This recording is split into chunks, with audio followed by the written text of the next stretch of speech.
நீ சொல்லிடுவோம் தான் எனக்கு பயமா இருக்கு. நான் சொல்லலனா என்ன, போலீஸ் கண்டுபிடிக்காமலே விட போகுது. என்ன சொல்ற நீ? போலீஸ் நாலா பக்கமும் விசாரிச்சிட்டு இருக்கு. நீங்க அன்னதானத்துல விஷம் கலந்தத எடுத்திருந்தாங்கன்னா அவங்க போலீஸ்ல சொல்லிடுவாங்கல்ல, அதுக்கு சொன்னேன். அதுக்கப்புறம் உங்களை போலீஸ் அரெஸ்ட் பண்ணிட்டு போயிடுவாங்க. நான் விஷம் கலந்ததான் யாரும் பார்க்கல, நீ சொன்னா மட்டும் தான் தெரியும். ஒருவேளை ஏய், என்ன ஏன் இப்படி பயமுறுத்திக்கிட்டே இருக்க?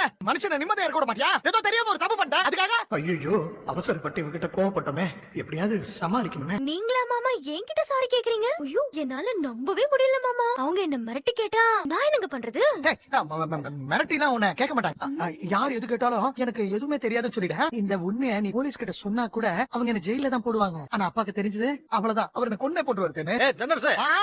அப்பா தான் வரப்பா. அழிக்கணும்னு நினைக்கிறவரு என்ன மட்டும் விட்டு வைக்க வர்றாரு. கெஞ்சி அழறதெல்லாம் நட்டி கூலி பதுங்கிறது பாயத்தானே. என்கிட்ட ஏதோ பிளானோட தான் இவர் நடிச்சுக்கிட்டு இருக்கு. என்னதான் என்ன போய் இந்த சேர்ல உட்கார சொல்றீங்க? என்ன இந்த சேர்ல உட்கார வச்சு அழகு பாக்கணும்னு நினைச்சேன். நானும் என் பொண்டாட்டி இந்த இடத்துல உட்கார வச்சு அழகு பாக்கணும்ல. உட்காரு மீனா. அப்படி பாக்குறீங்க? மீனா, இந்த கம்பெனியை வாங்குறதுக்காக நகையை எல்லாத்தையும் வித்துட்டு நிறைய சம்பாதிச்சு அந்த நகையெல்லாம் உனக்கு வாங்கி கொடுத்துறேன் மீனா. அப்படி இல்ல மீனா, உன் நகையை வித்து நம்ம இந்த கம்பெனியை வாங்கினது உன் அப்பாவுக்கும் அம்மாக்கும் தெரிஞ்சா பெரிய பிரச்சனை வரும். அதனால இந்த விஷயம் உங்க அப்பாவுக்கு தெரியறதுக்குள்ள நகையை எல்லாத்தையும் வாங்கி கொடுக்கறது தான் நல்லது. அப்பதான் நம்ம ரெண்டு குடும்பத்துக்குள்ளயும் எந்த பிரச்சனையும் வராம இருக்கும். சரிங்க தான், நீங்க சொல்றதும் சரி.